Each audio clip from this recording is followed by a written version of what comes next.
দুলিয়াজানৰ নগাজানত অইলৰ তৈলখাদত অঘটন ৩০৯ নম্বৰ তৈলখাদৰ পৰা ভয়াবহ গতিত গেছ নিৰ্গমন গেছৰ লগতে প্ৰচণ্ড গতিত কেইবা ফুট উচ্চতালৈ নিৰ্গমন হৈ আছে বালি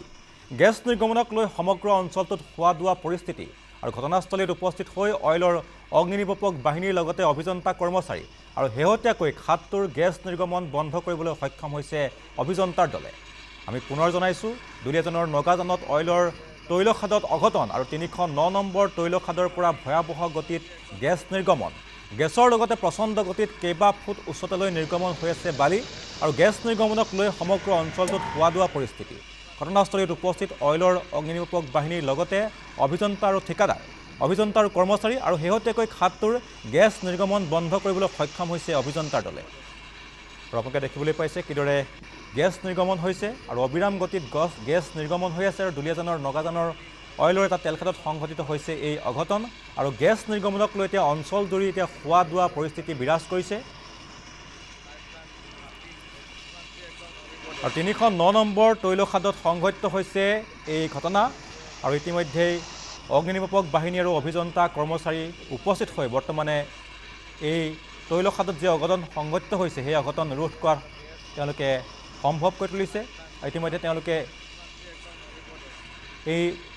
নিৰ্গমন হোৱা গেছ বন্ধ কৰিবলৈ সক্ষম হৈছে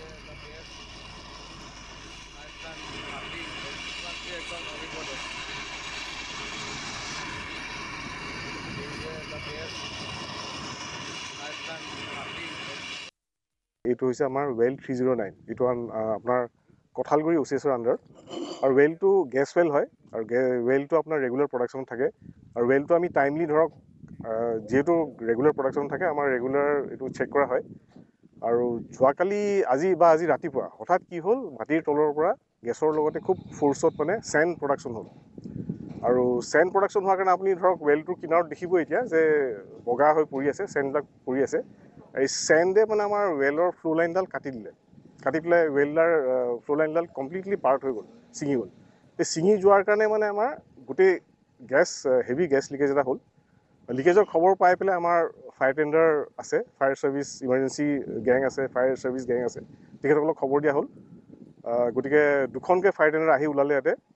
প্লাছ আমাৰ কমিশ্যনিং এণ্ড ৱৰ্কঅভাৰ ইমাৰ্জেঞ্চি গেঙো আহিলে OCSৰ কঠালগুৰি OCSৰ গেঙো আহিলে আহি পেলাই তেখেতসকলে কি কৰিলে আমাৰ এক্সপাৰ্টছ্ৰীৰ মাষ্টাৰ ভাল্ভটো বন্ধ কৰি দিলে বন্ধ কৰি পেলাই এই লিকটো কণ্ট্ৰল কৰা হ'ল ধৰক আপোনাৰ উইদিন 45 মিনিটমানৰ ভিতৰত মানে আমি প্ৰথম খবৰ পোৱাৰ পৰা 45 মিনিটমানৰ ভিতৰত ৱেলটো কণ্ট্ৰল কৰা হ'ল আৰু দুলিয়াজানৰ নগাজানত অইলৰ তৈলখাদত অঘটন ৩০৯ নম্বৰ তৈলখাদৰ পৰা ভয়াবহ গতিত গেছ নিৰ্গমন হৈছে আৰু গেছৰ লগতে প্ৰচণ্ড গতিত কেইবা ফুট উচ্চতালৈ নিৰ্গমন হৈ আছে বালি আৰু গেছ নিৰ্গমনক লৈ সমগ্ৰ অঞ্চলটোত এক খোৱা দোৱা পৰিস্থিতিয়ে বিৰাজ কৰিছে আৰু ঘটনাস্থলীত উপস্থিত হৈছে অইলৰ অগ্নিনিৰ্বাপক বাহিনীৰ লগতে অভিযন্তা আৰু কৰ্মচাৰী আৰু শেহতীয়াকৈ খাদটোৰ গেছ নিৰ্গমন বন্ধ কৰিবলৈ সক্ষম হৈছে অভিযন্তাৰ দল আৰু আমি সবিশেষ জানিবলৈ আমি সংযুক্ত হৈছোঁ ফোন লাইনত আমাৰ জ্যেষ্ঠ সাংবাদিক অৰিন্দম গগৈৰ সৈতে হয় অৰিন্দম পোনে আপোনাৰ কাষলৈ আহিছোঁ যিহেতু ৩০৯ নম্বৰ তৈলখাদত গেছ নিৰ্গমন হৈছে আৰু বৰ্তমানে এই গেছ নিৰ্গমন বন্ধ কৰিবলৈ ইতিমধ্যে অভিযন্তাৰ দল আৰু কৰ্মচাৰীসকল উপস্থিত হৈছে আপুনি আমাক শেহতীয়া খবৰ এই মুহূৰ্তত কি জনাব গেছ বন্ধ হৈছেনে আচলতে পুৱাই দুলিয়াজানৰ নগাজানত এক ঘটনা সংঘটিত হৈছে দুলিয়াজানৰ যি অইল ইণ্ডিয়া লিমিটেডৰ যি NSK 309 তৈলখাদ আছে সেই তৈলখাদত গেছ নিৰ্গমনৰ ঘটনা সংঘটিত হৈছে আৰু পুৱা প্ৰায় তেলখাদটোত তীব্ৰ গতিত গেছ আৰু বালি নিৰ্গমিত হৈ পেলাই কেইবা ফুট উচ্চতালৈ এক ভয়ংকৰ পৰিৱেশৰ সৃষ্টি হৈছে আৰু এই ঘটনা কিছু সময়ৰ পিছতে আচলতে ঘটনাস্থলীত অইল ইণ্ডিয়া লিমিটেডৰ অগ্নিনিৰ্বাপক বাহিনীৰ লোক আৰু অইলৰ যি বিষয়া কৰ্মচাৰী অভিযন্তা আছে সেইসকল লোক ইতিমধ্যে উপস্থিত হৈছে আৰু এই সমগ্ৰ যি গেছ নিৰ্গমন হোৱাৰ ফলত আচলতে অঞ্চলজুৰি এক তীব্ৰ আতংকময় পৰিৱেশে বিৰাজ কৰিছে আৰু বৰ্তমান এই অইলৰ অভিযন্তা আৰু কৰ্মচাৰীসকলে উক্ত তেলখাদটোত এই গেছ নিৰ্গমন ইতিমধ্যে বন্ধ কৰিবলৈ সক্ষম হৈছে যদিও এক আতংকময় পৰিৱেশে বিৰাজ কৰি আছে আৰু বৰ্তমান এই তেলখাদটো সম্পূৰ্ণৰূপে গেছ নিৰ্গমনৰ যি ঘটনা সেই ঘটনা ইতিমধ্যে বন্ধ হোৱা বুলি আমি জানিব পাৰিছোঁ আপোনাক ধন্যবাদ জনাইছোঁ আৰু যেহেতু আমি জনাই আছোঁ যে দুলিয়াজানত সংঘটিত হৈছে দুলিয়াজানৰ নগাজানৰ অইলৰ এটা তেলখাদত অঘটন সংঘটিত হৈছে আৰু এই তেলখাদটোত গেছ নিৰ্গমন হৈছে আৰু বৰ্তমানে অভিযন্তা আৰু কৰ্মচাৰী উপস্থিত হৈ পেলাই এই